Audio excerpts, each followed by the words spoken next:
Shalom familia, gracias por acompañarnos en un estudio más aquí en la Biblia en su contexto. Recuerden que estamos desarrollando en este ciclo el libro de Génesis, hemos comenzado de nuevo este ciclo y cada vez vamos aprendiendo un poco más, vamos subiendo el nivel, vamos conociendo un poquito más del contexto cultural y también obviamente cómo aplicar lo que vemos en las escrituras en nuestras vidas. Recuerden que siempre tenemos esta frase que la verdad ha sido de gran bendición aprender esta frase y ponerla en práctica, que es: la Biblia es para nosotros, pero no fue dirigida a nosotros. Entonces, nuestro propósito en este ciclo es poder comprender el contexto cultural de lo que es las escrituras, principalmente del Pentateuco, y también conectarlo con los escritos del primer siglo, el Nuevo Testamento, y además, donde encontremos mandamientos que el Eterno nos da, detenernos ahí y seguir aprendiendo. Recuerden que el año pasado, el ciclo pasado, cubrimos una pequeña parte de los mandamientos. Este año aún nos queda mucho más por aprender. Así que vamos a comenzar con esta porción que va desde Génesis capítulo 28, verso 10, al capítulo 32, verso 3. Es una porción corta, pero wow familia, hay mucha información del contexto que me gustaría compartirles y también ver cómo ahora al entender en contexto esta historia de Jacob. Recuerden que en la porción pasada, Jacob y su madre, digamos, toman una mala decisión a la hora de hacer que se cumpla la promesa que el Eterno le hace a Rebeca. Bien, entonces vemos que obviamente se cumple el propósito de Dios, pero llegamos a la conclusión que no fue la forma adecuada. Por ende, vamos a empezar a ver ahora que tanto para Rebeca hay un caos, porque recuerden que antes de esta historia vemos que Rebeca tiene que lidiar con que eh, uno de sus hijos quiere matar al otro. O sea, Esaf quería matar a Jacob y que obviamente esto iba a ser un gran conflicto dentro de la familia y tiene que tomar la decisión de decir a Jacob: vete a la casa de mis parientes para que ahí busques una esposa y no hagas lo que tu hermano está haciendo, Esaf, de tener relaciones y casarse con mujeres de Canaán. Recuerden que todo esto hasta este momento, algo importante de considerar en el contexto, que hasta el momento la Torá no era, o las instrucciones de Dios no eran una ley para el pueblo, no era una ley para Abraham, para Isaac, para Jacob, sino que eran unas costumbres, eran, podemos decir, unas reglas de familia que se transmitían de generación en generación. Entonces, obviamente, estamos viendo que en este punto, en la historia de Abraham, Isaac y Jacob, hay muchas cosas que vamos a ver reflejadas en la Torah. ¿Sí? ¿Por qué? Porque eran las reglas y las normas que regulaban a esa familia, eran la cultura de esa familia, que era totalmente distinta a la cultura de las naciones, que eso lo estuvimos viendo. Pero, obviamente, tenemos que analizar el contexto para entenderlo de esa forma. Entonces, vamos a continuar, vamos a empezar desde el capítulo 28, verso 10, y obviamente sabemos que aquí ahora está emprendiendo su viaje Jacob. Él llega a un punto muy particular, un punto en donde podemos decir hay una conexión, nos enseñan los sabios de Israel, en el lugar donde Abraham fue a inmolar a Isaac, presentarlo como holocausto. Ahora en ese mismo lugar se encuentra Jacob. Y el vocabulario nos da a entender de que está en ese lugar. Y no solo eso, sino que él tiene una visión, él tiene un sueño en ese lugar, en donde el sueño es bien claro y aún más si lo analizamos en el contexto, lo que requiere decir lo que él estaba viendo en esa visión. Si lo analizamos en el contexto, aún más vamos a tener la certeza que el lugar donde se encuentra Jacob es el lugar donde se construyó el templo. Se construyó el primer templo, el segundo templo y se construirá el tercer templo, en el lugar donde se conecta la eternidad, el cielo con la tierra. Pero obviamente, para determinarlo necesitamos indagar un poquito en el contexto. Y no solo eso, sino ver que, la verdad, algo que me impactó mucho, ver que este es el comienzo de un viaje de Isaac, un viaje a la tierra de Aram, que Aram significa caminos de montaña. O sea, es un viaje muy particular y no por eso deja de ser tan importante que el Eterno se manifieste a él antes de emprender el viaje. Recuerden que él está saliendo, él ya está en este punto, digamos que es un punto límite donde él ya tiene que salir. Pero el vocabulario nos va a enseñar algunas cosas que si conocemos el templo, nos vamos a dar cuenta qué es lo que está sucediendo en esta historia de Jacob. Obviamente nos va también a afirmar lo que habíamos llegado a la conclusión en el estudio pasado, que sí, el Eterno cumple su propósito, pero somos nosotros quienes tomamos decisiones, quienes decidimos hacerlo a la forma del Eterno, en los tiempos del Eterno, o lo hacemos a nuestra forma. Obviamente, el Eterno es soberano y como habíamos llegado a la conclusión, hagamos bien nosotros o hagamos mal nosotros, siempre su voluntad va a predominar y Él va a hacer que se cumpla su voluntad. Pero el proceso para que se cumpla depende de nosotros. Va a depender si lo queremos hacer de una forma en paz, ordenada, en shalom, o lo queremos hacer con una vida caótica. Y esto es lo que estamos viendo dentro de la familia de Isaac, de Jacob, de Abraham. Y esto nos enseña que los patriarcas eran seres humanos, como tú, como yo, eran seres humanos, con aciertos, con desaciertos, con fortalezas, con debilidades, con cosas buenas y con cosas no tan buenas. Entonces, eso es una esperanza para nosotros familia, porque conocemos la historia y podemos vernos reflejados en los patriarcas y poder cambiar ese patrón que se está repitiendo en los patriarcas. Y vamos a ver que hay patrones muy fuertes que se están repitiendo en la historia de los patriarcas. Por ejemplo, algo que habíamos visto en la clase pasada fue lo que es la esterilidad en las matriarcas. Las tres matriarcas de Israel, las tres son estériles. Sara, Rebeca y Raquel son estériles. Las principales, de las cuales proviene la promesa, son estériles. Y ahora vemos tres mujeres que tienen que lidiar con la esterilidad, cada una a su forma. Al igual, vemos a tres esposos lidiando con la esterilidad de tres formas distintas. Y algo bien interesante ver y analizar cómo Jacob va a también a reaccionar con respecto a la esterilidad de Raquel. Entonces, vamos a comenzar, vamos a leer desde el verso 17 al 22 y quiero invitar a mi hermana Ofelia Lidia que pueda leer de Génesis capítulo 28 del verso 17 al 22. Sí, claro que sí, Shabbat Shalom, hermanos, y gracias por esta gran oportunidad. Entonces leo del 17 al 22, que dice así, y tuvo miedo y dijo, cuán terrible es este lugar. No es otra cosa que casa de Dios y puerta al cielo. Y se levantó Jacob de mañana y tomó la piedra que había puesto de cabecera y la alzó por señal y derramó aceite encima de ella. Y llamó el nombre de aquel lugar Betel, aunque Luz era el nombre de la ciudad primero. E hizo Jacob voto diciendo, si fuere Dios conmigo y me guardare en este viaje en que voy, y me diere pan para comer y vestido para vestir, y si volviere en paz a casa de mi padre, el Eterno será mi Dios.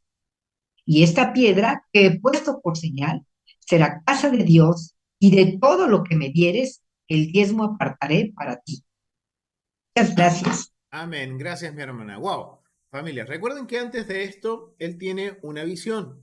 Él ve justamente en este lugar muy particular, cuando vemos que en el hebreo dice en el Hamakon, en el lugar, también eso es un vocabulario que se aplica al templo, porque también se conocía el templo como Hamakon, el lugar de la presencia.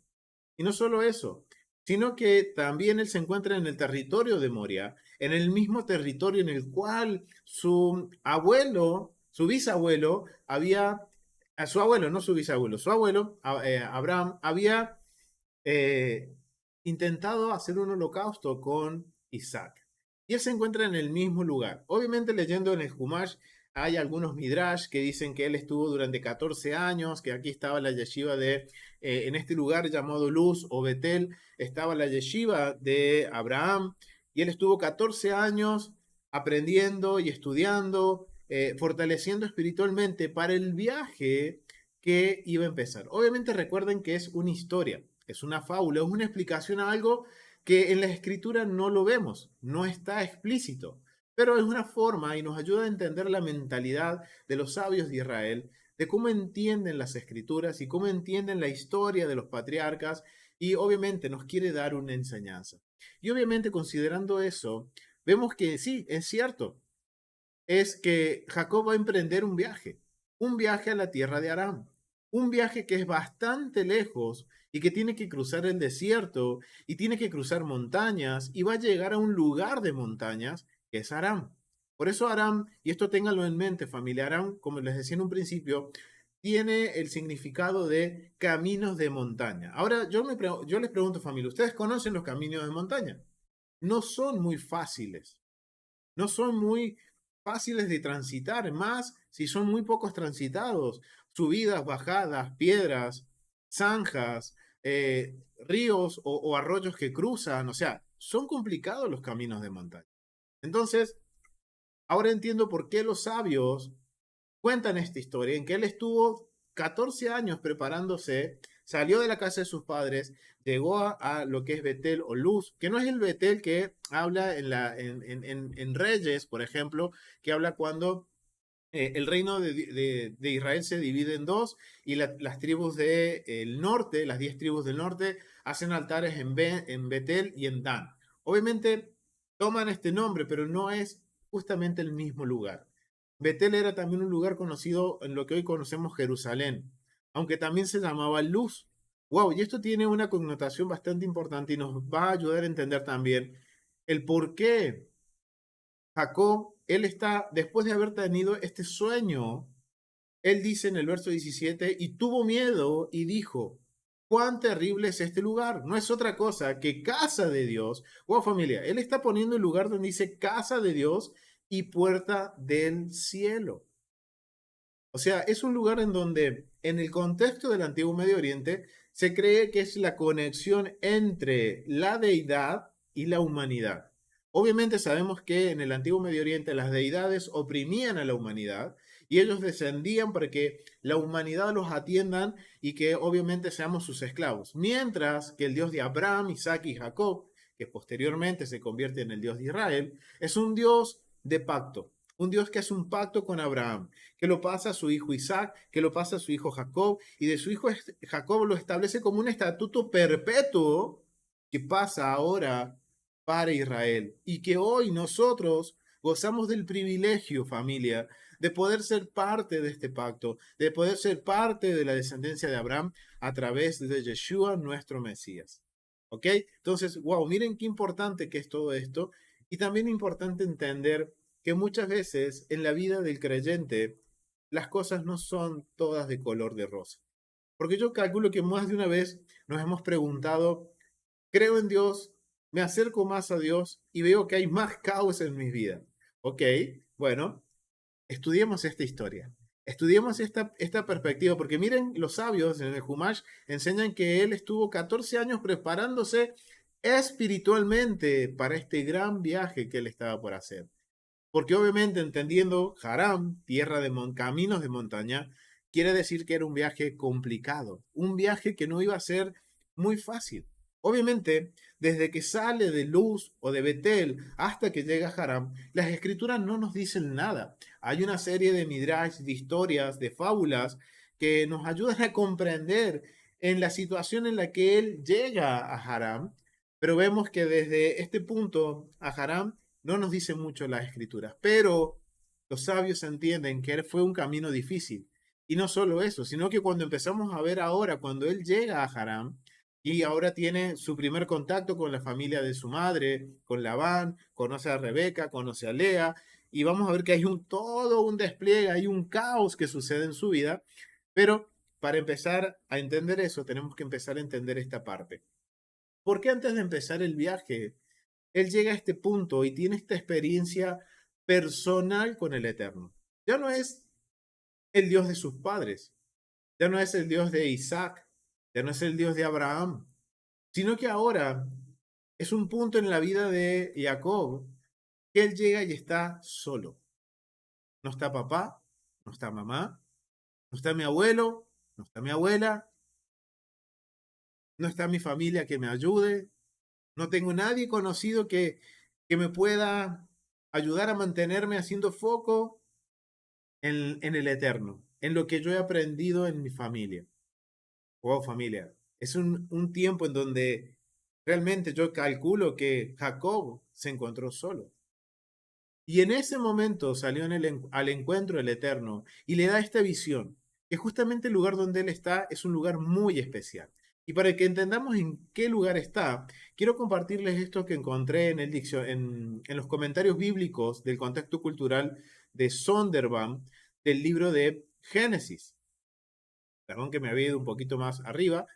Acá recuerden que estamos usando la metodología de estudio. Obviamente vamos a ver que muchos temas que están aquí, de convenio, justicia y bondad, honor y vergüenza, igual familia, esta historia cae sobre la esfera de honor y vergüenza.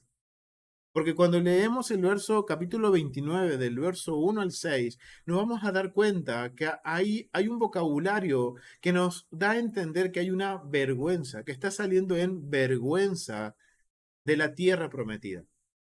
Recuerden que Isaac nunca salió de la tierra prometida. Y ahora, por cuestiones de fuerza mayor, Jacob tiene que ir él a buscar a su esposa. Él tiene que ir, viajar él y salir de la tierra prometida. Pero sale hacia un lugar muy particular, familia. Entonces, vemos cómo esta metodología se usa y también vamos a usar la escalera, familia, porque necesitamos conocer el contexto cultural, arqueológico, histórico, geográfico para entender el contexto de la historia y poder subir un nivel un poquito más alto y ver qué hay para nosotros en esta historia de Jacob. ¿Amén? Entonces, miren, quiero compartirles con respecto a la frase que él dice, que está hablando de que es ciertamente casa de Dios, puerta del cielo. Está hablando de un templo y puertas del cielo. Miren lo que dice en el comentario de Sondervan del contexto cultural. Obviamente lo que estamos viendo aquí, justo arriba mío, es un sigura. Es muy probable que él en la visión dice que veía una escalera que conectaba la tierra y el cielo. Recuerden que este vocabulario es un vocabulario que es común en el antiguo Medio Oriente, es común y familiar para la audiencia original de Génesis. Ahora, familia, yo les pregunto a ustedes en el chat, ¿quién es la audiencia original de Génesis? ¿Quién es la audiencia original? Sabemos quién escribe el libro de Génesis es Moisés. Y ahora, ¿quién es la audiencia original, familia? A ver, póngalo en el chat, rapidito, familia. Así podemos continuar. ¿Quién es la audiencia original de Génesis? Muy bien, mi hermana, los israelitas que salen de Egipto. Entonces, vemos que se está usando un vocabulario que ellos conocen para que ellos entiendan la dimensión de lo que está sucediendo en la historia de Jacob cuando él tiene esta visión, en donde ve algo que hace que en el mundo del Antiguo Medio Oriente tiene la connotación de que es una escalera por donde bajaban y subían las deidades. Bien, obviamente, aquí vamos a ver que hay otro significado, pero dice que ve una escalera que conecta el cielo, la eternidad y la tierra.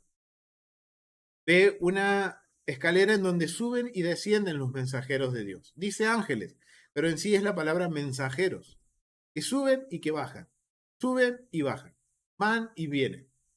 Entonces, algo bien particular que cuando habla de escaleras, dice que no son una escalera como la que estamos viendo aquí en la foto, sino que eran más con una forma espiralada. Obviamente los sabios entienden que esto quiere decir que es nuestra vida, la vida de un creyente, que es obviamente la Biblia es cíclica, pero cada vez que vamos dando un ciclo tenemos que ir en ascenso, la espiral tiene que ir hacia arriba y nunca hacia abajo. ¿Por qué? Porque cada ciclo, familia, tenemos que ir avanzando, creciendo. No puedo quedarme en el mismo lugar. No puedo quedarme en lo que aprendí y estoy 1 año, 2 años, 5 años, 10 años en lo mismo. Tengo que continuar, tengo que crecer. Obviamente, va a ser a un ritmo al que yo pueda ir, pero siempre hacia adelante y en ascenso. Tiene que ir siempre en espiral, como una espiral que va hacia arriba, familia. Nunca hacia abajo, nunca hacia atrás. Igual, familia, esto tiene sentido porque también vemos cómo aquí en la geometría de lo que es la palabra que es escaleras, es 153.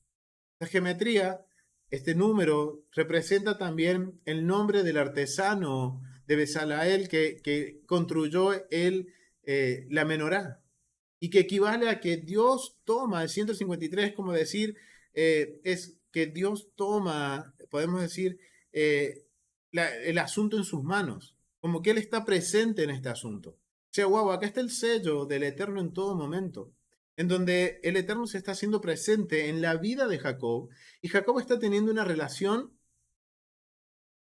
directa con el Eterno. Ya no es el Dios, como les decía, de Abraham y de Isaac.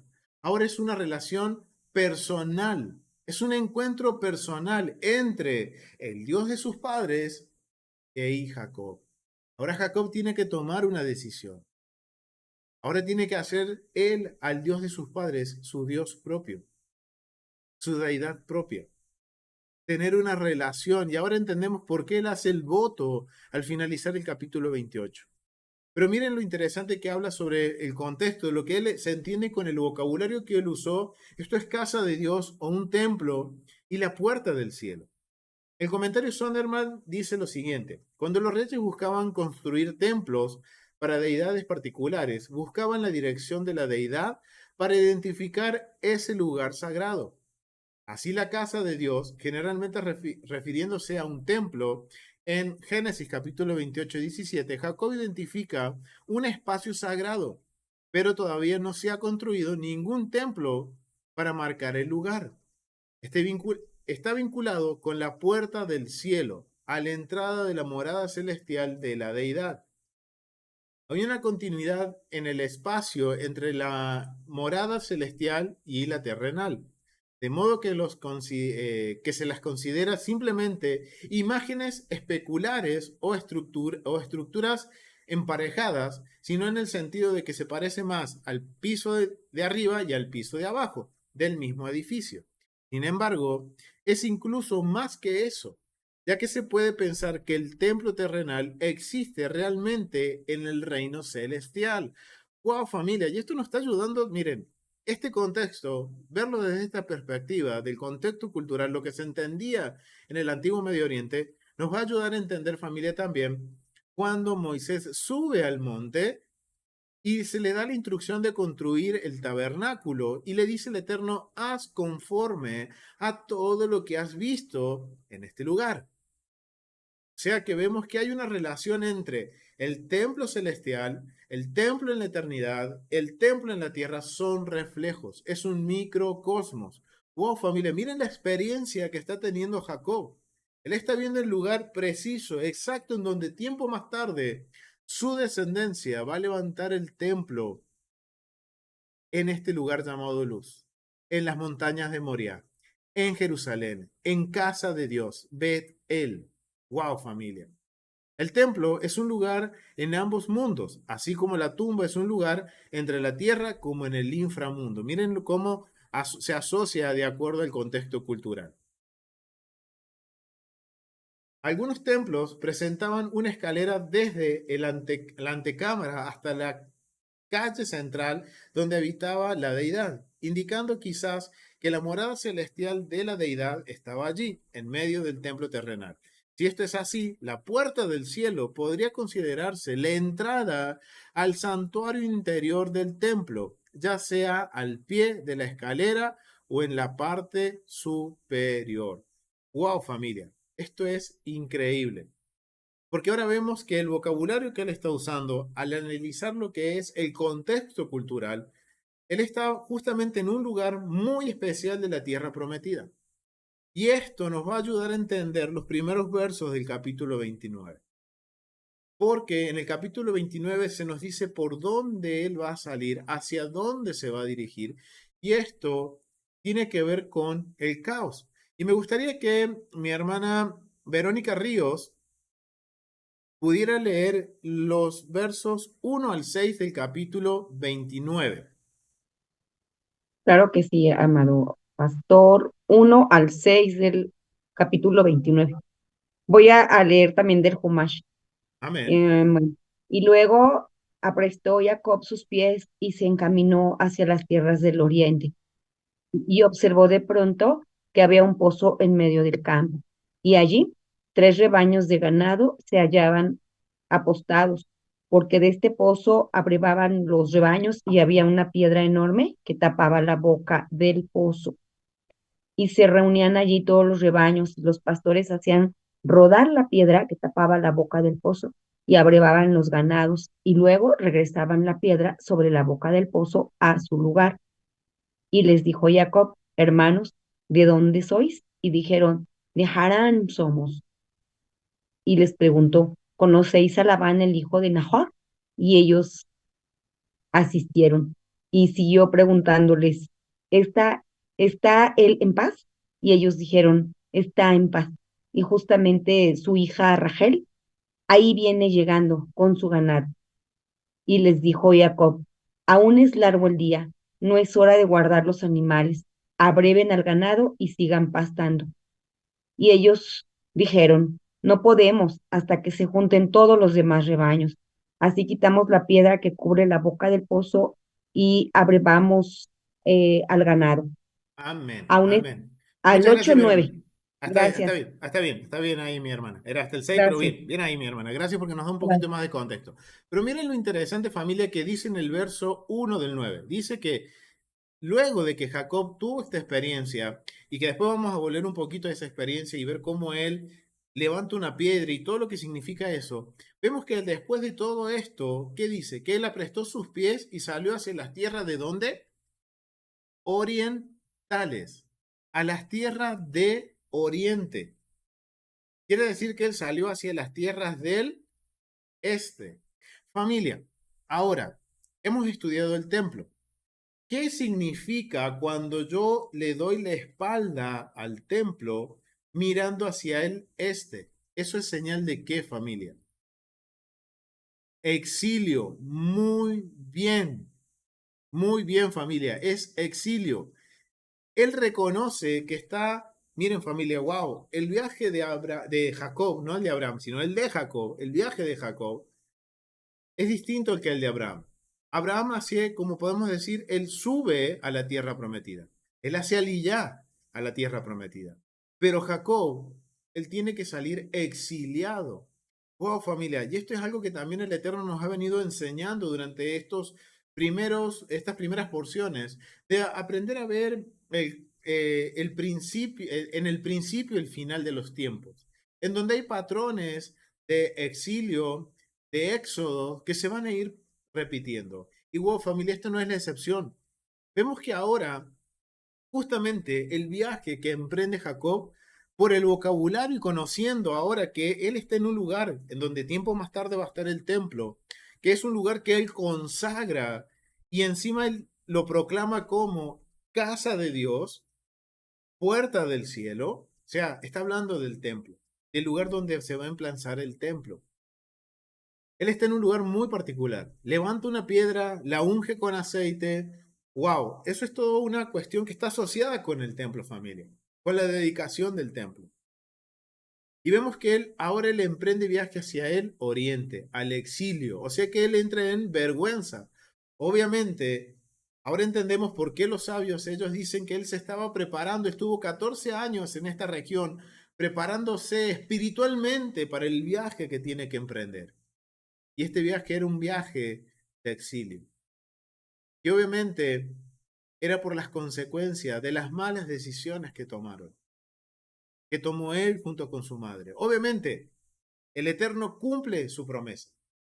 Se cumple en que Jacob se va a cumplir la promesa de que de la bendición de Abraham, de Isaac, se va a cumplir en Jacob y en su descendencia.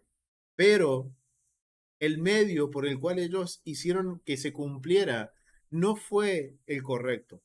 Fueron ellos tomando la decisión de hacerlo por voluntad propia, como quien dice, metiendo la mano y tratando de ayudar al Eterno. Obviamente, para el Eterno todo es para bien, todo es para bien. Aunque no entendamos nada, todo es para bien para el Eterno. Entonces, vemos que ahora todo lo que uno hace tiene consecuencias. Y él está reconociendo, y acá nos estamos dando cuenta que el vocabulario nos da a entender, conociendo el lugar donde él estaba y hacia dónde él se dirige, que, wow, él está emprendiendo un camino de exilio, está siendo exiliado. Pero ahora lo más importante es ver ahora que antes de emprender este viaje, ¿qué sucede con Jacob? ¿Qué está sucediendo con él? Con él, leíamos en los estos versos, él tiene un encuentro con Dios, un encuentro personal con Dios, en donde ya deja de ser el Dios de sus padres y ahora es su Dios personal, en donde tiene una manifestación divina, en donde en una visión él ve justamente el lugar donde existe la eternidad y que existe un punto de conexión, el verdadero punto de conexión entre la eternidad, entre el punto de conexión con el creador del universo y la tierra. Él lo puede ver y por eso ahora él tiene esta relación, se revela a Dios mismo a Jacob antes de emprender su viaje de exilio. ¡Wow! Esto es increíble, familia. Esto es bastante increíble. Y por eso vamos a continuar viendo un poquito más sobre el contexto, porque cuando leíamos del versículo 28, del 17 al 22, vemos que él va a levantar una piedra. Él reconoce que el lugar es un lugar donde es el Hamacón, el lugar donde está la presencia, el lugar donde está el punto de conexión entre lo celestial y lo terrenal. Y en ese punto, él va a levantar, dice en el verso 18, va a levantar una columna y va a derramar aceite sobre él. Ahora vamos a ver qué es lo que significa esto y qué va a significar también esto antes de emprender su viaje de exilio a la tierra de caminos de montaña, a los caminos difíciles. Wow, esto es algo que a mí me impactó al poder entender el contexto y poder también entender lo que los sabios estaban comprendiendo, sumarle el contexto y decir, wow, acá hay un mensaje para nosotros, de que no estamos solos, familia. A pesar que creamos que estamos solos, el Eterno está. El estar solo es algo, puedo decirles, humano, familia. Es algún sentimiento que es del ser humano, de la psicología humana. Porque si somos creyentes en el Dios de Abraham, Isaac y Jacob, creemos en Yeshua, no tenemos por qué sentirnos solos.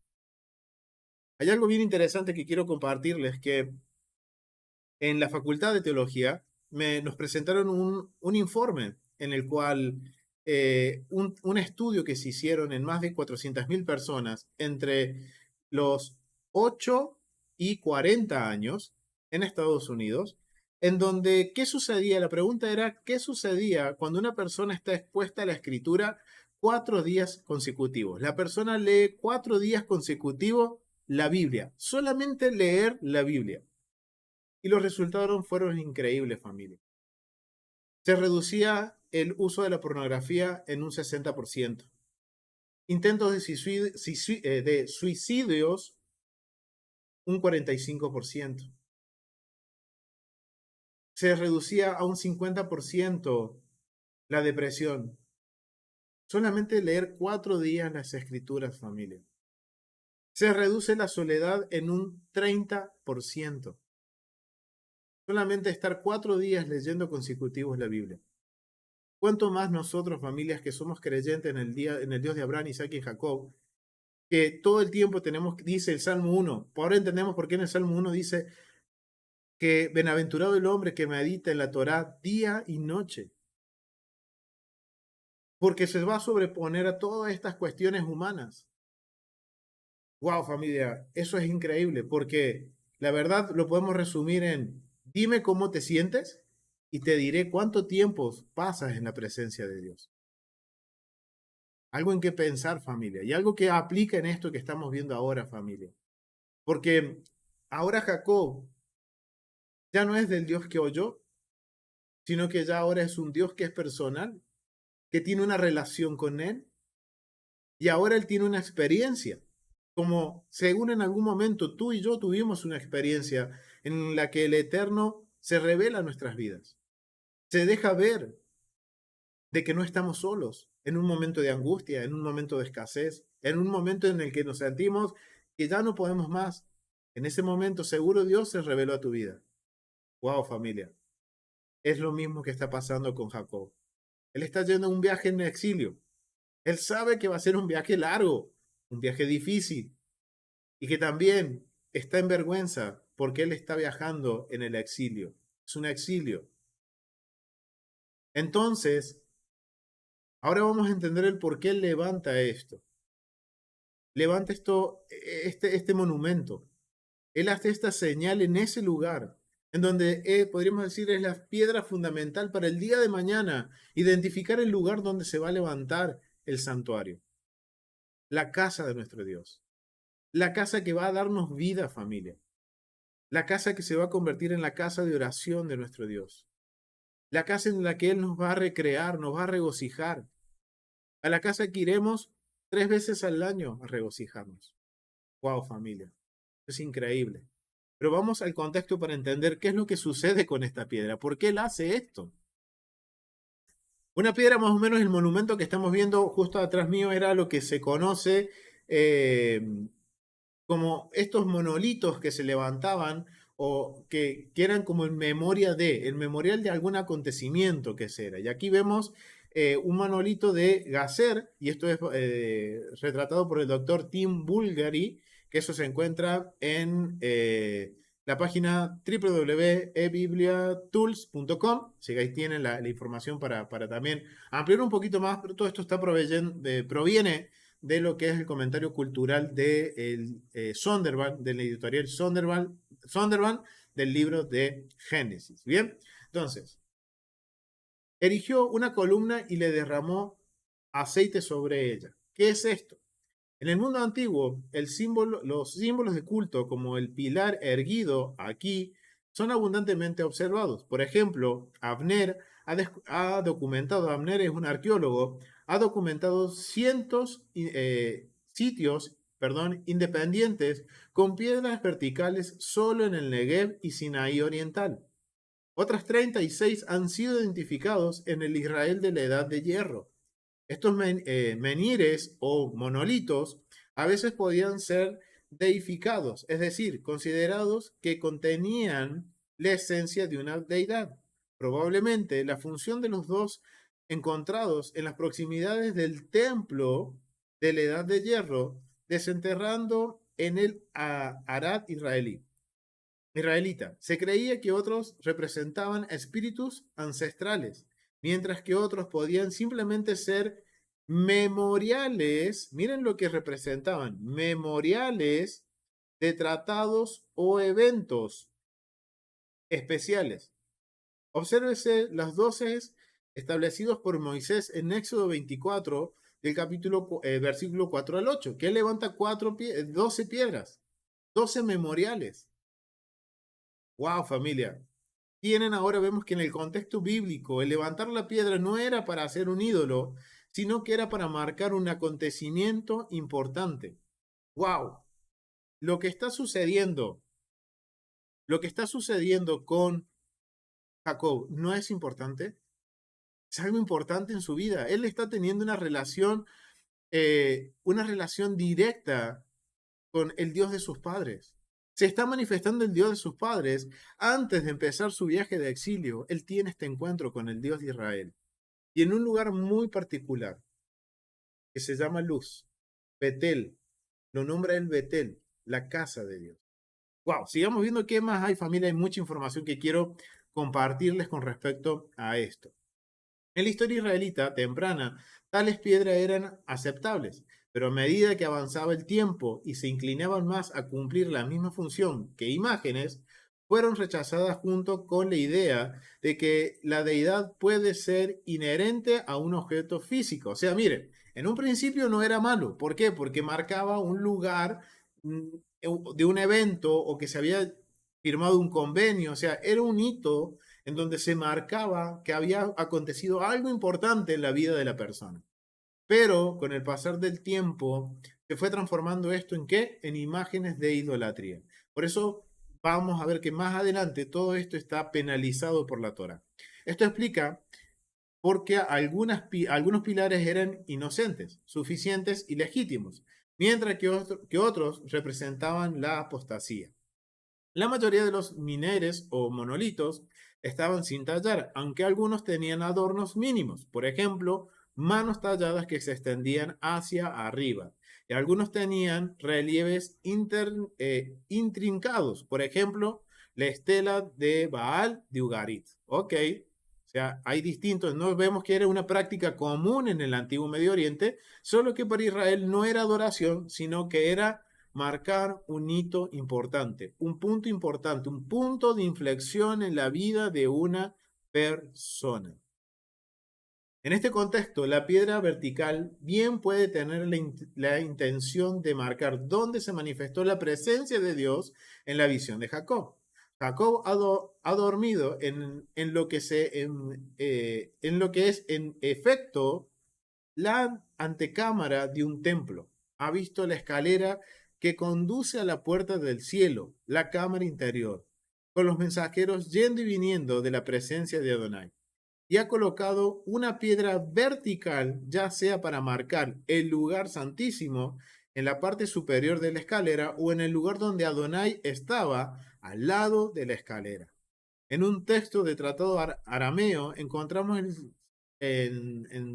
encontrado en Sefire del siglo XVIII antes de la era común, cuando los dioses son llamados a presenciar el acuerdo, los pilares de piedra en las que está grabada el tratado está inscripto como la casa de Dios. Alternativamente, podría funcionar como conmemoración, el acuerdo del pacto y la respuesta de Jacob en su voto. ¡Wow, familia! ¡Wow! Esto es increíble. Ahora estamos entendiendo el por qué Jacob ahora, él tiene esta experiencia. Dios se está revelando a su vida de forma personal y en un momento cumbre para la vida de Jacob. Él tiene que huir de su familia. Recuerden que él tiene que huir porque su hermano Esaf lo quiere matar. Las consecuencias de haber hecho las cosas a la forma de ellos, a la forma de que en sus corazones creyeron que es correcto. Obviamente, el Eterno usó todo para bien.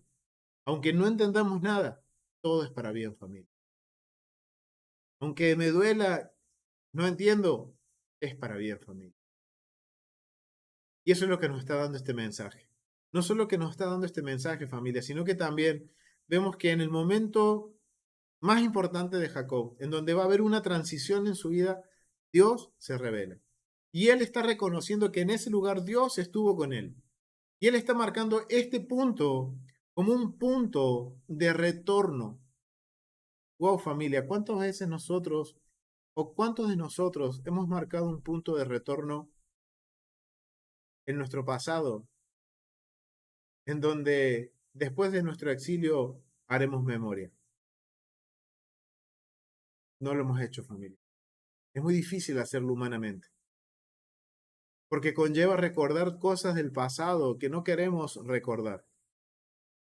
Pero Jacob tuvo este encuentro tan fuerte y personal con Dios que a él no importa lo que pasó en su pasado, de que obviamente las consecuencias, que su hermano lo quería matar, que él ya no iba a ver a su madre ni a su padre, que él ya no estaba en la seguridad de su hogar, que él estaba dejando la tierra prometida en exilio. O sea, cosas que quizás humanamente uno dice, yo no preferiría recordar ese pasado. Pero él está levantando este memorial, familia, para recordar que en ese momento de angustia, en ese momento que él huía, Dios se aparece en su vida.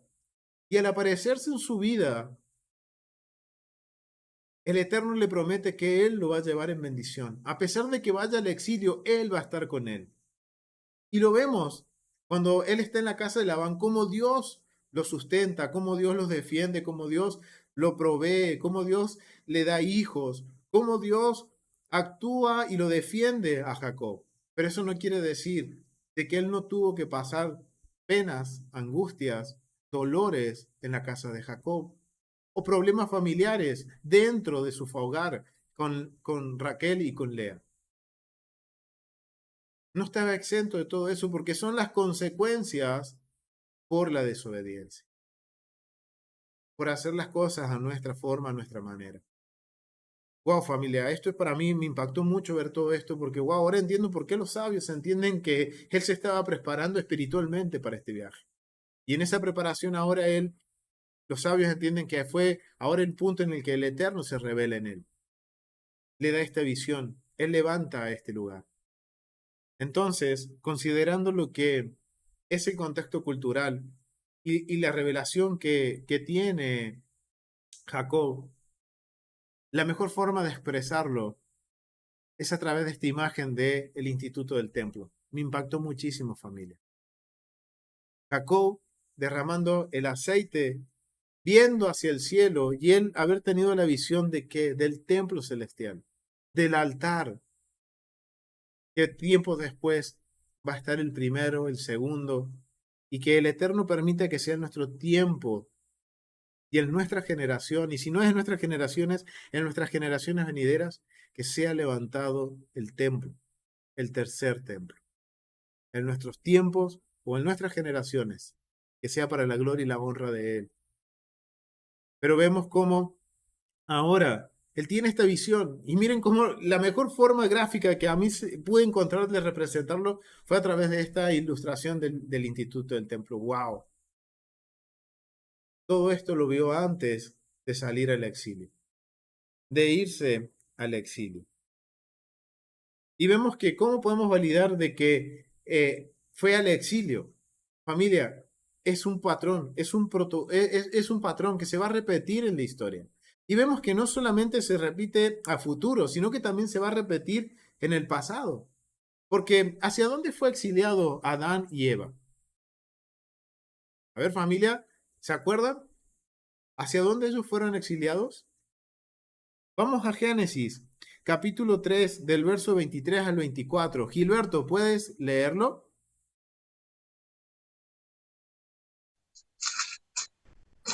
Sí. ¿Me puede repetir, por favor? Capítulo 3, verso 23, 24.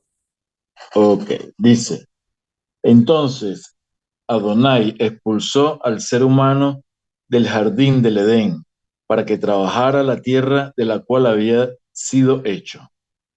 Luego de expulsarlo, puso al oriente del jardín del Edén a los querubines y una espada ardiente que se movía por todos lados para custodiar el camino que lleva al árbol de la vida.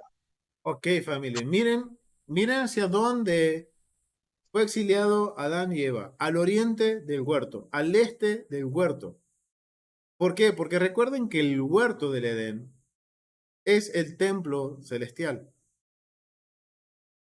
Lo que conocemos en Apocalipsis, la Nueva Jerusalén. Ahora entendemos por qué se conecta Apocalipsis con Génesis, familia. Porque está hablando de esa nueva creación, de ese lugar perfecto, el orden perfecto de Dios. Que lo empezamos a ver desde Génesis capítulo 1 y 2. Y son exiliados. Miren, en el pasado tenemos el precedente que son exiliados al oriente. Ahora vemos a Jacob que es exiliado hacia el oriente, hacia la tierra de Harán, perdón, la tierra de Harán. Ahora la pregunta es, ¿dónde queda la tierra de Harán? Miren, pero antes de resolver esa pregunta, quiero que vamos a Primera de Reyes para ver cómo de vuelta este patrón se va a repetir, pero en la descendencia de Jacob. Vamos a Primera de Reyes, capítulo 17. Mi hermana Daisy, si lo puede leer.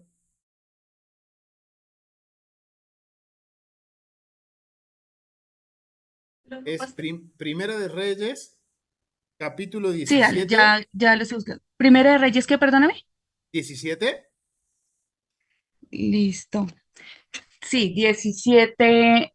Primera de Reyes 17, ¿sí? verso 23, exactamente el 25. Listo. Dice, tomando luego Elías al niño, lo trajo del aposento a la casa y lo dio a su madre y le dijo, Elías, mira, tu hijo vive. Entonces la mujer dijo a Elías, ahora conozco que tú Perdón, eres perdón, mi varón hermana, de no es Dios. Primera de Reyes, es Segunda de Reyes. Ah, Disculpe, ok. disculpe, era Segunda de Reyes, Perdón. acá yo lo corrijo en mis apuntes, porque sí, no, es Segunda de Reyes del 24, O sea, es Segunda de Reyes 17 17, del exactamente. 24. Del 24 al 27. 28 vamos a leer. Ok, yo dije, yo pensé que era mi Biblia la que estaba mal, que no tenía el 27, No, no no, no, no, tenía el perdón, 20. perdón. Fui yo que fueron mis apuntes. Ahí se me fue un 1 ve un 2. Perdón, familia, Ok, perdónenme en familia. Estoy aprendiendo también. listo. Por Bueno, favor, mi listo. hermano. Segunda de Reyes 17, 24, ¿sí? Sí, Listo. Dice, y trajo el rey de Asiria gente de Babilonia, de Cuta, de Aba, de Hamat y de Sepharvaim, y los puso en las ciudades de Samaria en lugar de los hijos de Israel, y poseyeron a Samaria y habitaron en sus ciudades. Y aconteció al principio, cuando comenzaron a habitar allí, que no temiendo ellos a Jehová, envió Jehová contra ellos leones que los mataban. Dijeron pues al rey de Asiria, las gentes que tú trasladaste y pusiste en las ciudades de Samaria no conocen la ley de Dios de aquella tierra, y él ha echado leones en medio de ellos. Y he aquí que los leones los matan porque no conocen la ley de Dios de la tierra. Y el rey de Asiria mandó diciendo, llevad allí a alguno de los sacerdotes que trajisteis de allá, y vaya y habite allí y les enseñe la ley de Dios del país.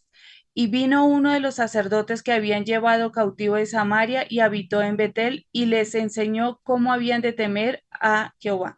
Pero cada nación se hizo sus dioses y los pusieron en los templos de los lugares altos que habían hecho los de Samaria, cada nación en su ciudad donde habitaba. Amén. Bueno, acá ¿Sigue? vemos un poquito de la historia de Israel. Vemos que qué sucede en la historia de Israel, familia. Que las tribus del norte, cuando son dispersas hacia la tierra, o sea, ellos desobedecen, ¿qué sucede? Las tribus son dispersadas hacia el este, son llevadas a Asiria por el rey asirio. Recuerden que las 12 tribus, ellos son exiliados y dispersados por las naciones hacia el este. O sea que vemos cómo ahora se está repitiendo la historia de Jacob. Y justamente familia, la tierra de Harán se encuentra más allá de Babilonia, en lo que después se conoce como la tierra de los asirios. Denme un segundito, familia, que voy a buscar bien el versículo exacto. Y si lo tienen, familia, ayúdenme también a buscarlo si lo tienen, en donde dice que son llevados a Asiria. En donde está la profecía en que son llevados a Asiria las 12 tribus. Denme un segundito que lo vamos a buscar, familia.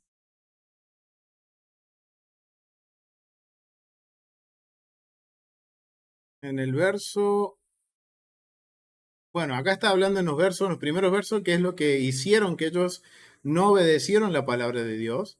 Hicieron imágenes de acera, adoraron a Baal, más los hijos de Israel anduvieron en todos los pecados de Jeroboam, hijo, sin apartarse de ellos, hasta que Adonai quita de Israel delante de su rostro, como lo había dicho por medio de todos. Miren, justo, miren, era el verso 23. Del verso 17, no del 27, sino del 17 al 23. Del verso 17 al 23, familia. Del verso 17 al 23, que está hablando de eso, y miren lo que dice el verso 23. Hasta que Adonai quite a Israel de delante de su rostro, como él lo había dicho, por medio de todos los profetas sus siervos. E Israel fue llevado cautivo a la tierra de Asiria, o sea, al este. Fue llevado al este. La misma Harán es Asiria. Wow, familia, cuando vemos nosotros en un mapa y vemos dónde queda la tierra de Harán y dónde queda Jerusalén o Luz, es la tierra de Asiria. Wow, familia. Estamos hablando de 2 Reyes, verso 17, verso 23. Pero hay que leer desde el verso 1 para entender por qué el Eterno les dice que a las 10 tribus de Israel van a ser enviadas cautivas a la tierra de Asiria, a las tierras del este, a las mismas tierras a las cuales se dirige Jacob. Wow, familia. Esto es increíble. Mil disculpas, familia, por haber puesto mal la cita, sino que, miren, estaba ahí dando vuelta, pero hay tanta información que quería compartir, familia, y quiero compartirles que se me había pasado ahí la anotación. Es Segunda de Reyes, capítulo 17, del verso 1 al 23, principalmente el verso 23. Y ahora Aram es la tierra del oeste, del este, las tierras de Asiria. O sea que él está siendo exiliado. O sea, que él está experimentando en parte también lo que va a experimentar su descendencia. ¡Wow, familia! Esto es increíble. Ver tantas conexiones. Ahora entendemos el por qué se especifica de que él en los versos subsiguientes, él emprende este viaje. Familia, es increíble ver que antes de emprender este viaje, él sabe que es exilio, que es caos. El Eterno se revela y le deja saber de que él es su proveedor, de que él lo va a sostener. A pesar de que tenga que ir al exilio, él va a estar con él. Y ahora entendemos el por qué él hace voto. En el verso 20. En el verso 20 él dice que hace votos. Y miren lo que significa en el contexto del mundo antiguo hacer un voto. Recuerden que hasta el momento no hay templo, no hay ofrendas en ese lugar donde él está, no hay Torá, no hay mandamientos. Dice, los votos en el mundo antiguo generalmente implicaban una petición hecha a la deidad con la promesa de un regalo a cambio cuando se cumpliera la petición. La petición a menudo se refiere a protección o provisión, que es lo que estaba pidiendo Jacob. Y el regalo era típicamente un sacrificio o una donación al santuario de la deidad. Los detalles de este capítulo se ajustan a ese patrón. Dios ha prometido protección, provisión y regreso a la tierra, por lo que Jacob hace de eso la condición de su ofrenda ofrecida, un diezmo de todo lo que adquiere durante su ausencia. La riqueza y la posesión en el mundo antiguo no se basaba en el dinero, por lo que Jacob espera ganar rebaños y manadas. Aunque los diezmos a veces pueden ser una forma de impuesto, este diezmo no se impone a Jacob, o sea que es algo voluntario que él lo está haciendo. Los obsequios relacionados con los votos generalmente se entregan al templo, ya sea mediante sacrificio o donación, pero en este caso tendrá que ser mediante sacrificio, porque la donación deben entregarse a la administración del templo. Y recuerden, hasta aquí no hay templo. Eso viene más de 400 años después. Y aquí no existe un templo formal. Jacob regresa a Betel para cumplir su voto en Génesis capítulo 35. Y presumiblemente se sacrifica animales en ese momento, aunque el texto no lo dice. Jacob construye un altar, dice en 35.1, pero no se da más información. O sea que podemos entender que él al regresar presenta sus votos, pero cuando lleguemos al capítulo 35 vamos a analizar una condición más de Jacob con respecto a esto. Pero él hasta este momento vemos que él reconoce, tiene una relación con Dios, hace una petición y él como muestra de agradecimiento le está dando los diezmos. Dice que le va a dar un obsequio que son los diezmos. Algo voluntario de todo lo que el Eterno le provea. Wow, familia. Es impresionante ahora ver que Jacob entendía que él iba a dar un largo viaje. Un viaje duro le esperaba. Y de que iba a tener que lidiar con ciertas circunstancias en su vida a causa de hacer las cosas no conforme a la voluntad del Padre. Pero en ese momento que él está yendo a su viaje de exilio, el Eterno se le revela. Se revela quién es él. Que ya no es solamente el Dios de Abraham y de Isaac, sino que ahora es el Dios personal de Jacob. Y por eso yo les decía, familia, en algún momento en nuestras vidas Dios se hizo presente y se reveló a nosotros.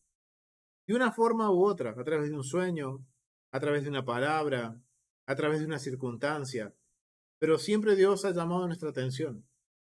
Y Él quiere hacer una relación personal con nosotros. Y como compartía hoy en la mañana, una relación de pacto. Una relación en donde Él se sujeta al pacto de Abraham y nosotros, que hemos sido injertados, nos sujetamos a ese pacto y queremos obedecer a ese pacto por gratitud, por agradecimiento.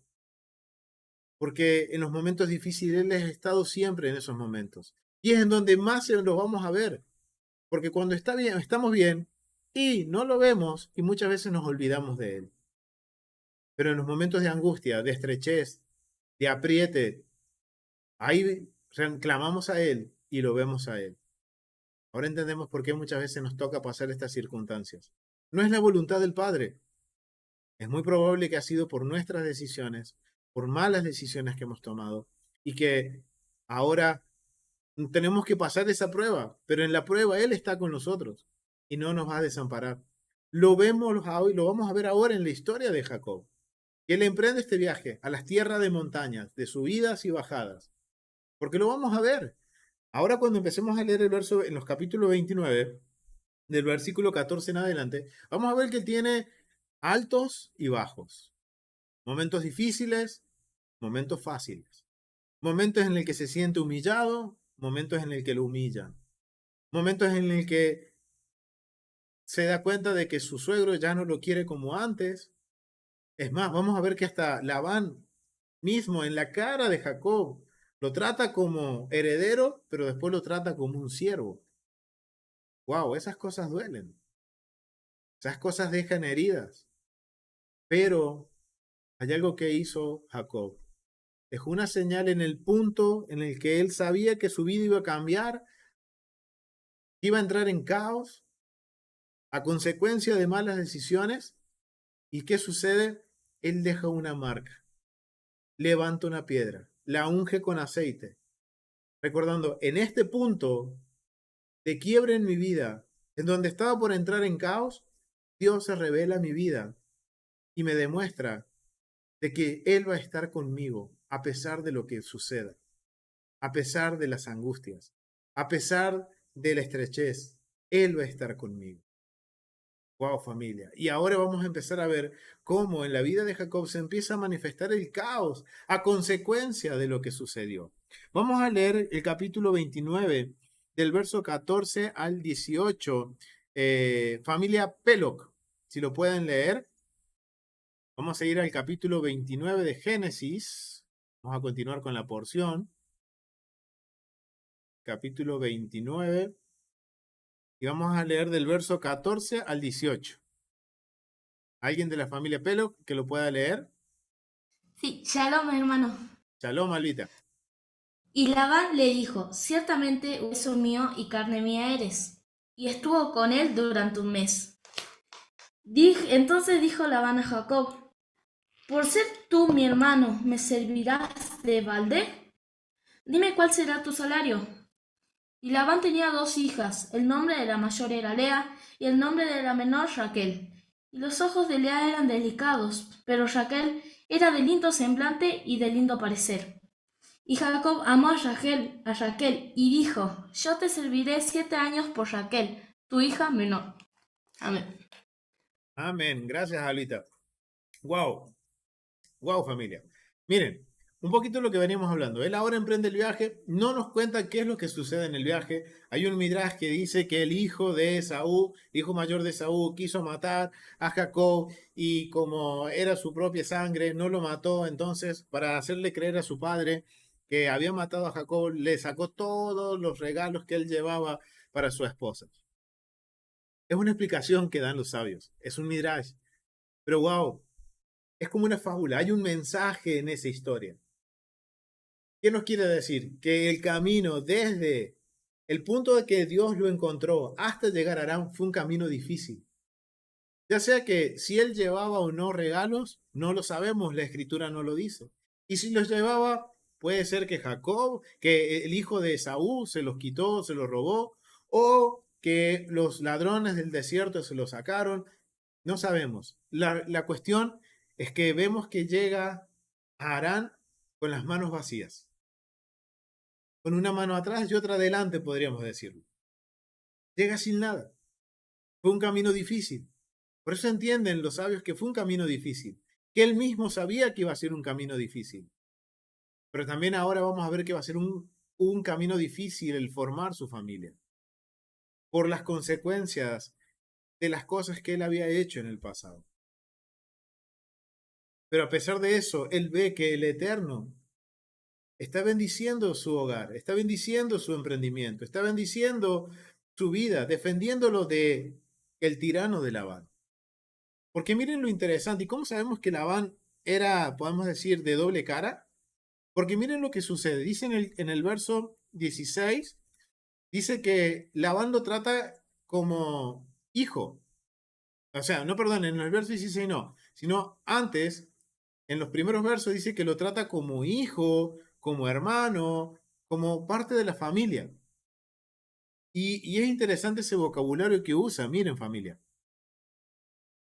Vosotros sois mi propia carne y sangre, dice. O sea, tratándolo de que era propia sangre y carne.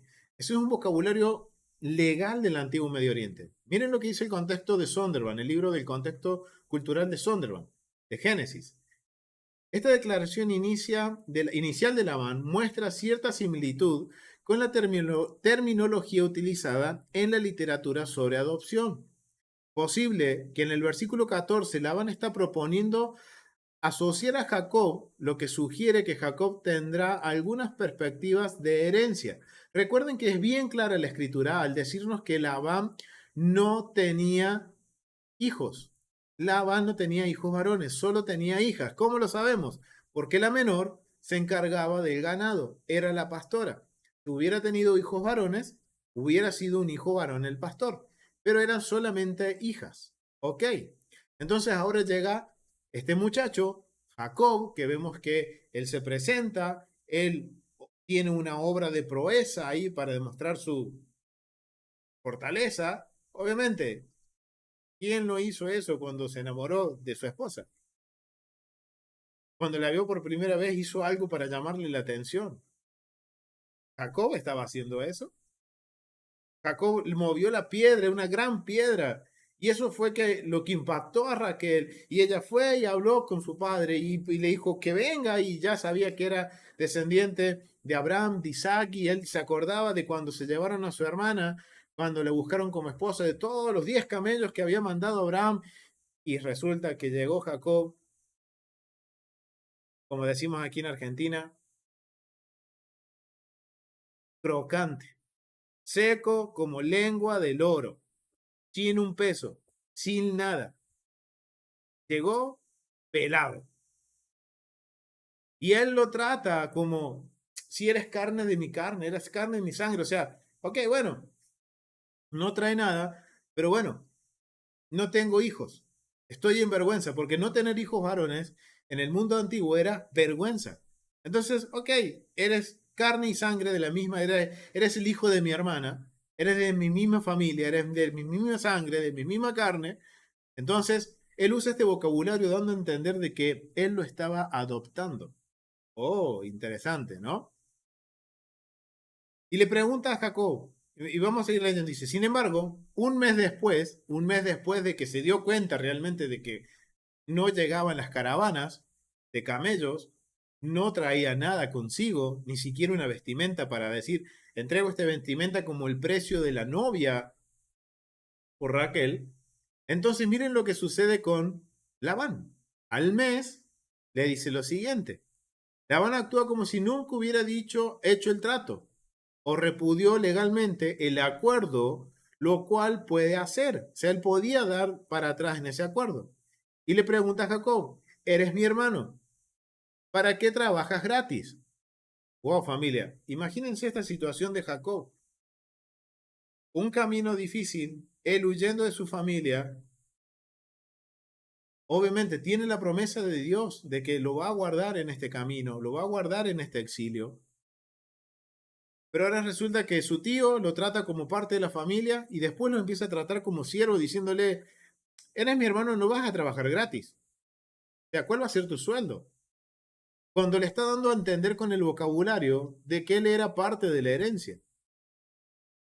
En esta propuesta se reestructura toda la relación en el sentido de que se considera que Jacob realiza un trabajo por contrato como empleado en lugar de disfrutar de una participación de la propiedad como socio familiar. Wow, familia. Esto es algo interesante. Ver ahora que literalmente su vida es un caos. Llega a la casa de su tío, lo trata como de la familia. El mismo tío un mes después lo trata de, hey, bueno, ¿cuál va a ser tu pago? No estás acá trabajando gratis porque sí. A ver, lo está tratando de empleado, de siervo. Lo está rebajando, podríamos decirlo. ¡Wow! Y eso es interesante. Y vemos que ahora él dice que él va a trabajar 7 años por su esposa. ¿Qué se refiere a esto de los 7 años? Obviamente esto lo pudimos ampliar un poco más en el siglo pasado, lo que eran las relaciones matrimoniales en el antiguo Medio Oriente y cómo se ven reflejadas en la Torá, en la Biblia. Los invito a que vayan y lo vean, pero vamos a hacer un pequeño recordatorio ya que hay un resumen de eso aquí en el comentario de Sondervan y dice lo siguiente: ¿por qué él ofrece? Ahora entendemos por qué él llora. Si llegó pelado, llegó sin nada. Después de un viaje difícil, él llegó sin nada. Sea lo que haya pasado en el camino, él llegó sin nada. Ve a Raquel y él dice, wow, me quiero casar, pero no tengo nada. Y llora y clama, porque no tiene dinero. No tiene cómo pagar el derecho de matrimonio, el precio de la novia, que era algo cultural en ese momento. Y ahora entendemos por qué llora. Y ahora él dice, ok, listo, mi salario va a ser mi esposa y voy a trabajarte 7 años. Y está hablando con un tío que vemos que es de doble cara, que lo trata como un siervo, pero como un heredero, lo adopta como un hijo, pero al ver durante un mes que nunca llega el pago de la novia, entonces ya cambia su tono y le empieza a hablar como un siervo o un empleado. Y ahí Jacob dice que él va a trabajar 7 años por Raquel. Y miren lo que dice el comentario con respecto a eso, para que tengamos una idea y vamos entendiendo un poquito el porqué del caos en la vida de Jacob. Dice, el novio y su familia tradicionalmente aportaban una contribución al precio de la novia, a menudo denominado precio de la novia. Jacob no ha traído ninguna riqueza consigo.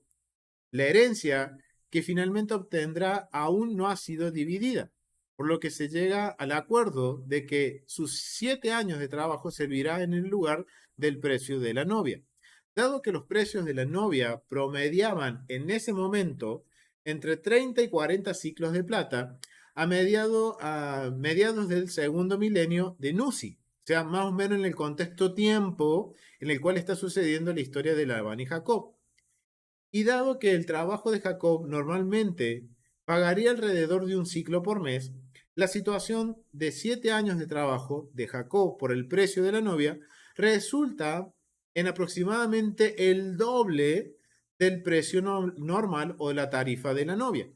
Quizás Labán puede aprovecharse de Jacob porque Jacob, al no tener un centavo, o sea, estar seco, no tener nada y estar deslumbrado, o sea, no tiene nada, le gusta la muchacha, pero no tiene cómo pagarla, entonces es una oportunidad que aprovecha Labán y le hace pagar como un sobreprecio.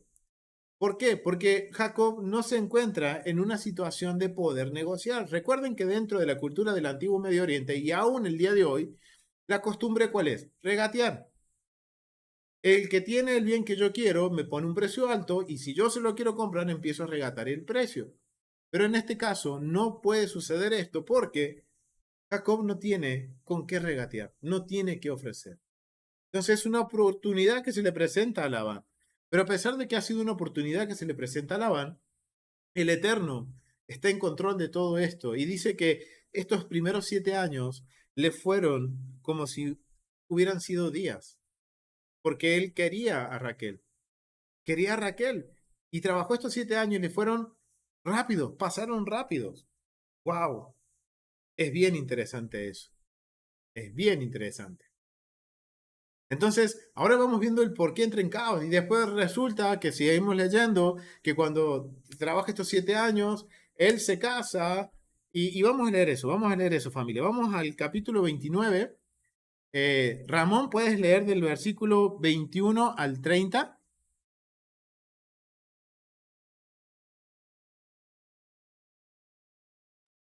Sí, hermano.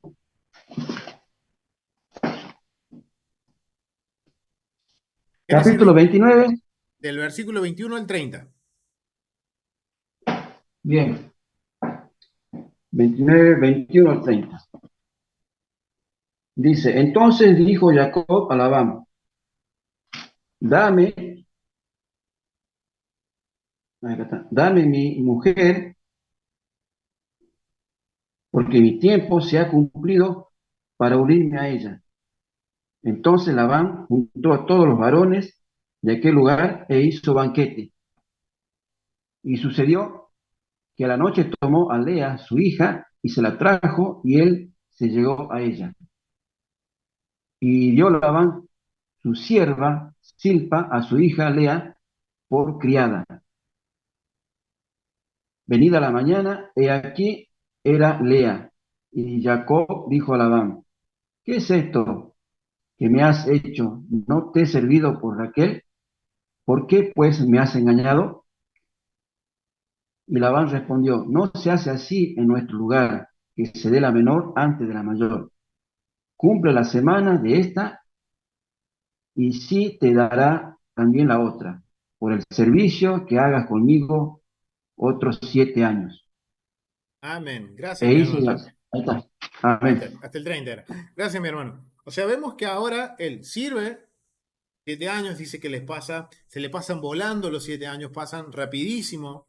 Ahora le dice a Labán, ok, ahora llegó, te cumplí los 7 años, dame a mi esposa. Ok, y ahora Labán hace toda una ceremonia, porque lo que hace es un banquete, y eso era normal, familia, porque al entrar en matrimonio, dos familias entran también en convenio. Recuerden que los matrimonios en el antiguo Medio Oriente no eran porque sentían maripositas en el estómago o porque se amaban, digamos, emocionalmente, sino que eran cuestiones de peso familiar, como cuestiones políticas, cuestiones económicas, cuestiones de honor. O sea, eran convenios. Un matrimonio era un convenio para toda la vida que unía a dos familias en convenio. Algo que tenemos que entender, familia, hoy en día. El matrimonio no son sentimientos. El estar de novios no es un sentimiento. El estar en novios es el paso previo al matrimonio. Para entrar en convenio, es un convenio para toda la vida, familia. Y ahora entendemos por qué el Eterno siempre está poniendo su relación entre Israel, su pueblo y él como si fuera un matrimonio. Siempre está en esa simbología, porque es un convenio. Es un convenio que él ha hecho a través de Abraham con su pueblo, con la descendencia de Abraham. Y que ambos tienen que tener lealtad, fidelidad, ser unos. Es algo que no entendemos, familia, porque lamentablemente la visión del matrimonio para nuestro contexto es algo sentimientos. Hoy sí te quiero, mañana no te quiero. Hoy te odio, mañana te amo, o viceversa. Y no se trata de eso, familia. No se trata de eso. Recuerden que las relaciones en la Biblia están siempre relacionadas con convenios, con lealtad, fidelidad, seguridad, provisión. O sea, es algo bastante interesante, familia, eso. Algo que después podríamos investigar un poco más y estudiar sobre el matrimonio en el contexto bíblico y cómo eso deberíamos nosotros entenderlo en nuestros tiempos y apegarnos a la Biblia. Y de esa forma evitaríamos tantos problemas de caos en los hogares con el divorcio, separaciones, en fin. Pero volvamos a la porción, después de ese paréntesis. Vemos entonces que ahora Jacob, yo les pregunto, Jacob, para ustedes Jacob, perdón, Labán, ¿lo está de alguna forma engañando una vez más? Anteriormente podríamos decir que sí, pero la verdad no, porque obviamente está actuando en un contexto legal y está actuando legalmente a la cultura, está actuando correctamente. En un principio sí, pero después él revierte esa adopción, porque obviamente no va a estar trabajando gratis este señor que vino a buscar a mi hija. Entonces, pero ahora, por lo general siempre decimos, miren cómo lo engañó, porque le engañó porque le dijo que no es la costumbre. Ok, vamos al contexto. Y sí, lo primero que contestamos es, sí, lo engañó. ¿Será? ¿O será que hay algo que nosotros no sabemos de la cultura y que necesitamos aprender sobre el matrimonio en el antiguo Medio Oriente? Miren, familia, lo que encontré con respecto a este tema en el contexto cultural de John Walton del Antiguo Testamento. Costumbre de casar primero a la mayor. en la práctica entre los pueblos del antiguo cercano oriente, y es aún una tradición en esa zona que se case primero la hija mayor.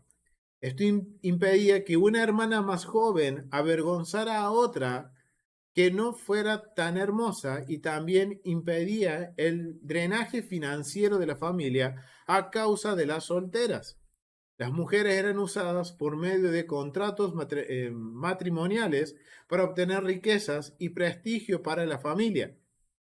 Si una hermana mayor era pasada por alto, entonces nunca se casaba y su familia quedaría con la responsabilidad de sostenerla. Ok, entonces lo que está haciendo Labán es justamente actuando de la forma correcta a la cultura en la que él está viviendo en Aram. O sea, él no le está engañando, porque es algo que sucede y que tenía que suceder. Que primero tenían que casar a la hija mayor, porque imagínense la situación en primer momento, en esa cultura en la que él no tenía hijos varones. Hasta ese momento él no tenía hijos varones. Estaba en vergüenza. Solo tenía hijas, la cual la menor se iba a casar y la mayor no se iba a casar. Obviamente, esa hija mayor, si no se casa primero, y si se casa la menor, el precio de esa novia bajaba. Al punto que hasta ni siquiera pagaban un precio, porque ¿qué se consideraba? Si nadie quiso casarse con ella y sí con la menor, es por algo. Hay algo en esa mujer que no está bien, algo inmoral, algún defecto. Entonces, mejor no la miremos. ¿Y qué sucedía? Terminaba siendo una carga para la familia. Porque recuerden, esto está dentro de un contexto cultural en donde, como vemos, el matrimonio no era una cuestión de sentimientos como hoy en día, que se basa en sentimientos o emociones, que después nos enteramos de que, es un convenio, es un pacto. Entonces, ahora vemos cómo en este punto nosotros creemos que que Labán lo engaña, y no lo está engañando, sino que ahora vemos que sí o sí se tenía que casar Labán. Obviamente, que se tenía que casar primero Lea. Obviamente, hubo una pequeña trampa, pero de alguna forma él actuó de acuerdo a la ley, o sea, si lo vemos de acuerdo a la ley que regía a la tierra de Aram, él actuó conforme a la ley, no hizo nada malo. Sí vimos que hay una pequeña trampa, un pequeño engaño, porque le hace banquete, lo hace que se embriague Jacob y que no se dé cuenta, vamos a decir, de que no era Raquel, sino que era Lea. Entonces, acá empieza el caos. Ahora empieza el caos dentro de la familia de Jacob. Y ahora también vamos a entender por qué en algunas versiones dice que Lea tenía ojos sensibles o ojos llorosos o que lloraban. Porque de acuerdo a lo que dice el Humash, y que me parece esto, obviamente, recuerden, es un comentario que nos ayuda a entender el por qué ella tenía ojos llorosos. Cuando nosotros leemos en el capítulo 29-17, dice que ella era mujer de ojos sensibles, de ojos llorosos, era de ojos tiernos, dice en el Humash. Pero miren la definición que da, y que si analizamos el contexto puede ser cierto, algo que podemos considerarlo, pero no quiere decir que sea 100% eso, porque recuerden, no estuvimos ahí, no conocimos a Lea, y si, bueno, el día de mañana la podemos conocer, le preguntaremos, pero miren lo que dicen los sabios con respecto a este tema, que está en conexión a esto de que Labán no lo engañó, sino que estaba actuando conforme a la legalidad del antiguo Medio Oriente. ¿Que hubo una pequeña trampa? Sí, pero actuó legalmente. Entonces, vamos a ver qué dicen los sabios. Dice, Lea era de ojos tiernos. Revelan nuestros sabios que Lea sufría todo el tiempo y lloraba a causa de un rumor que aseguraba que ella se casaría con Esaf. Ok, es lo lógico, familia, de que Esaf se tenía que casar con Lea y que Jacob con Raquel. Pero dice que ella escuchó el rumor que se iba a casar con Esaf, pero que la gente decía que Esau había tomado otras mujeres. La gente decía, Labán tiene 2 hijas y su hermana Rebeca tenía 2 hijos. Seguro que el mayor sería para la mayor y la menor sería para la más chica. Por eso tenía Lea los ojos delicados y su mirada era triste. ¿Por qué? Porque si nosotros leemos en la porción anterior, ¿qué sucedió con Esau? Esau buscó cananeas y se terminó yendo con la familia de Ismael. También fue exiliado hacia el este, solo que él directamente se asoció con esas naciones. Wow, familia. ¿Tiene sentido este midrash? Sí, tiene sentido. ¿Qué es cierto? No lo sabemos, pero es una explicación, familia. A esto que no le encontramos explicación de que ella era de ojos tiernos o de ojos llorosos.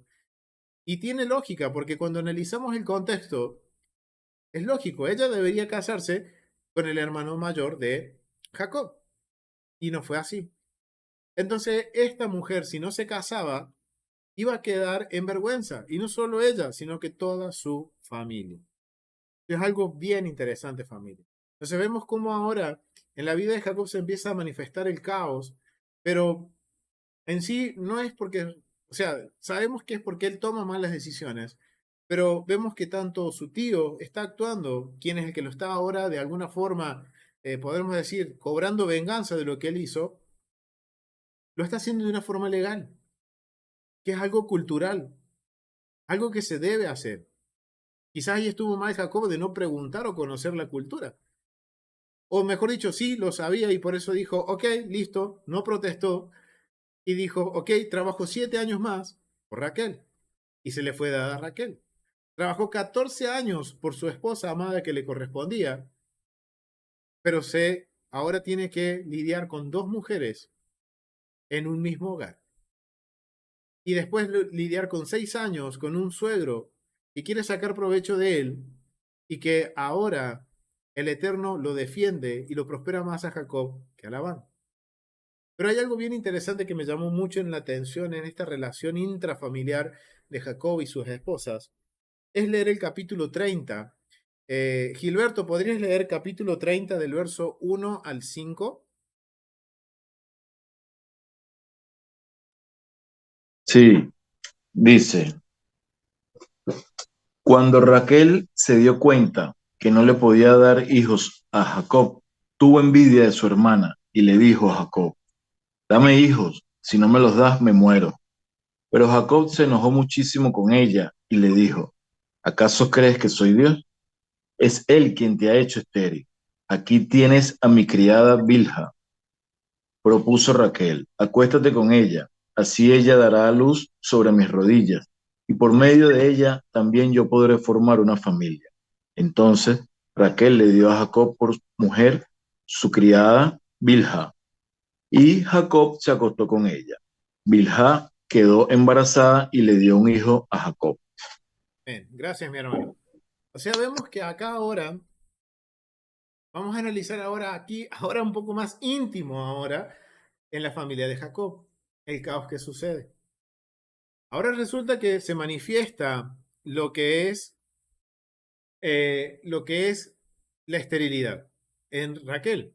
Lo mismo que sucede con Rebeca y lo mismo que sucede con Sara. Pero vemos acá podemos decir, similitudes con lo que sucedió con Sara. Sara llegó a un punto en su vida, psicológicamente hablando, llegó a un punto en que ella, la vergüenza de no tener hijos, la sobrepasó y actuó de mala forma. Igual sucede con Raquel. Viendo que su propia hermana está teniendo hijos con su esposo, que ella sabe que el esposo que ella tiene, que obviamente comparten, pero el esposo ama más a ella y ella no le puede dar hijos, vemos la reacción de Raquel similar a la reacción que tiene Sara. Actúan de la misma forma, ante la misma situación. Solo que Sara era con la sierva y en este caso es con la hermana. Pero vemos acá una gran diferencia entre padre e hijo y abuelo en cómo actúan ante la esterilidad. En donde vemos que Abraham no dice nada y dice, ok, tomo a la sierva y listo, ¿está? Hacemos todo legal, perfecto, no dice nada. Es más, Abraham duda, Sara duda, porque saben que son estériles y son gente grande. Isaac actúa distinto. Cuando él se entera de que su esposa es estéril, ¿qué hace Isaac? ¿Se recuerdan qué es lo que hace Isaac? Isaac ora por su esposa. ¿Y cuánto tiempo ora por su esposa? Recuerden que él empieza a orar a los 40 y a qué edad él nace Jacob y Esaú. 20 años orando por la esterilidad de su esposa. Y ahora miren qué es lo que sucede con Jacob. Dice que Jacob se enojó contra Raquel y le dice, ¿soy yo acaso Dios que te impidió el fruto de tu vientre? Y entonces ahora, ¿qué sucede? Él se enoja, le contesta mal, le levanta la voz y la esposa Raquel se enoja y toma una decisión enojada y entra el caos en la familia. Entra el caos en la familia. Y empezamos a ver que hay caos. Y este caos empieza a gestarse dentro de la familia de Jacob. Hasta llegar a un punto en que el Eterno le dice, tienes que volver a tu tierra. Y él tiene que volver y cumplir el pacto en su tierra. Y vemos las grandes diferencias acá. Ahora entendemos lo que habíamos hablado en la clase pasada de las diferencias en cómo las personas actúan distinto en el mismo problema. Tenemos a un Abraham incrédulo, pero que no dice nada. Después tenemos a un Isaac que ora por su esposa. Y después tenemos a un Jacob que se enoja y empiezan a tomar malas decisiones. Y después vemos que todo esto empieza a ser un caos y hasta el punto en que Raquel termina la porción, en que Raquel toma los terafines, los dioses de la familia de Labán, que no son deidades de culto, sino que son más que nada representaciones o sellos legales que determinan quien tenga en posesión esas imágenes son los herederos de la familia, quien tiene la primogenitura. Recordemos que Labán adoptó a Jacob en un principio y él ocupó ese lugar de primogénito. Ahora entendemos por qué lo hace, pero la forma en que lo hizo, ¿fue la correcta? No, porque puso en riesgo el campamento de su familia de Jacob y que Jacob mismo, al no saberlo, él hace un juramento ante Labán en donde dice quien tenga esos ídolos muera, y los sabios nos enseñan de que Raquel muere en su segundo parto antes de llegar a la tierra prometida a causa de ese juramento que hizo Jacob. O sea, fue todo un caos, familia, la vida de Jacob. Pero él nunca se olvidó que tenía que volver al lugar llamado luz. Y si lo vemos a esto humanamente, quizás podemos decir, Dios no estaba ahí, o Dios se había apartado de ahí. Y no, porque cuando empezamos a ver los pormenores de la historia, vemos que Dios siempre estuvo defendiéndolo. Pero él tuvo que lidiar con el caos en su familia. A pesar de que él creía en Dios, en que tenía una relación personal con Dios, que había hecho un voto con Dios, él tenía que lidiar con el caos en su familia. Pero Dios siempre estuvo ahí. Y él tenía que volver a la luz. Él tenía que volver a luz. A ese lugar donde él había levantado un altar. Mejor dicho, una piedra, un memorial, para después levantar un altar y agradecer al Eterno, a pesar de que fue difícil, pero en la dificultad él vio la provisión de Dios. Él vio, él vio el sustento de Dios. Él vio cómo lo defendió Dios a él, ahí en las manos de Labán. Cómo le dio sabiduría. Y él tuvo que sí lidiar con las causas negativas, las consecuencias negativas de la desobediencia. Pero Dios tuvo misericordia por Abraham, por el pacto que hizo con Abraham. Lo sostuvo y lo trajo en bendición a la tierra de sus padres, a la tierra prometida. Como asignación les dejo que lean Juan capítulo 3 del verso 16 al 21.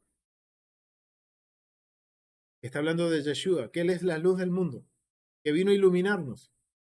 Pero dice que algunos corrieron de nuevo a las tinieblas. Pues nosotros fuimos iluminados con esa luz. Ahora por Yeshua nosotros vinimos a la luz, que es la palabra. La Torá es la luz. Yeshua es la Torá hecha carne. Vinimos a Él. ¿Y qué sucede? Lo que sucede con Jacob. Se deja expuesto el caos. Ahora queda en nosotros, familias. ¿En qué decisión vamos a tomar? ¿Voy a enfrentar el caos, poner en orden mi casa, o voy a correr de nuevo a las tinieblas? Tenemos esa gran esperanza, familia, que a través de Yeshua hoy podemos tomar la decisión de decir, ok, voy a volver a empezar, voy a volver a comenzar, voy a marcar el día de hoy un hito en mi vida, un memorial en que hoy voy a empezar a caminar a pesar de que sea dificultoso, haya caos en mi vida. Voy a empezar a caminar en pos de la luz. Voy a retornar a la luz. Enfrentando el caos, poniendo en orden. Esa es la función del mandamiento, familia. Traer orden a nuestras vidas, traer orden a nuestro hogar, traer orden a nuestras familias. Pero obviamente, cuando se empieza a poner en orden, empieza a surgir el caos. Y ahora vemos que pasan 20 años para que Jacob pueda volver a su tierra. Volver a luz, a ese lugar que se llamaba luz, ese lugar que se llamaba Betel, y cumplir con la promesa y el voto que él le había dicho a Dios como agradecimiento. Que así sea, familia, en nuestras vidas. Que hoy podamos empezar una nueva serie, un nuevo capítulo en nuestras vidas. Pero marquemos el punto, este punto en que Dios me encontró como un memorial. No para recordar las cosas que queremos olvidar, sino que para recordar que en esas cosas que queremos olvidar o situaciones que quizás no son tan favorables en nuestras vidas, Dios estuvo ahí. Dios está ahí y me está sosteniendo y me está ayudando a salir y me está ayudando a sanar y me está ayudando a restaurar. Entonces, familia, que podamos hacer lo que Jacob hizo, levantar ese memorial y no olvidarnos nunca que el Eterno está con nosotros. Que a pesar de que no entendamos nada muchas veces, que muchas veces no entendamos por qué estamos en caos. Miren, familia, no es para ponernos a ver, ay, no, porque mi familia, porque mi papá, porque mis tíos, mis abuelos. No, familia, si el caos se reveló, es porque es un punto de quiebre. No es para que yo me ponga a ver hacia atrás y decir, ay, no, es porque mi familia, mi pasado, mis antepasados, mis pasados. No, se reveló en caos en tu vida, en mi vida, es para que un quiebre, y a partir de ahora, ok, Señor, ¿qué tengo que hacer? ¿Qué voy a hacer? Porque, como les decía, familia, dime cómo te sientes y te diré cuánto tiempo pasas delante del Eterno. Porque cuando buscamos excusas mirando hacia atrás, es básicamente, familia, para justificarnos de no querer avanzar hacia la luz. Es poner pero, lo mismo que hizo Adán y Eva. No es pero por la culpa de, no es por la culpa de mi esposa, es por la culpa de mi esposo, es por la culpa de mi tatarabuelo, de mi tatarabuelo. No, no es la culpa de nadie, es mi culpa, punto. El caos se encontró en mi vida. Ahora llega el punto de marcar como hizo Jacob. Un monolito, un lugar, un recordatorio. Acá el Eterno me encontró, acá el Eterno me confrontó, acá el Eterno me dio la bendición de conocer la luz para corregir mi vida. ¿Qué vamos a hacer, familia? Como les digo, no es tiempo de mirar atrás, es tiempo de mirar hacia adelante y correr hacia la luz. Es el tiempo de caminar en pos de hacer lo que el Eterno quiere que hagamos, de corregir nuestra vida. ¿Qué va a costar? Sí, va a costar. porque tenemos que lidiar con una sociedad corrupta, con una sociedad inmoral, tenemos que lidiar con el caos en nuestras vidas, pero debemos esforzarnos, familia, porque veremos la recompensa así como lo vio Jacob. Lo vamos a dejar hasta aquí, familia. Ha sido un gusto compartir este estudio. Espero que haya sido de bendición y los invito a que si quieren ser parte de este estudio, pueden enviarnos un mail para enviarles el link para que ustedes puedan ser parte de los estudios por Zoom y participar como participan nuestros hermanos con las lecturas en el chat con respecto al estudio que estamos aprendiendo todos juntos y también pedirles que nos ayuden, familia. Si estos estudios son de bendición, de que se suscriban al canal de YouTube, que compartan las enseñanzas, que les den like y que esto va a ayudar a que muchos puedan conocer el Evangelio de nuestro Mesías Yeshua y el pacto eterno que el Eterno ha hecho con su pueblo.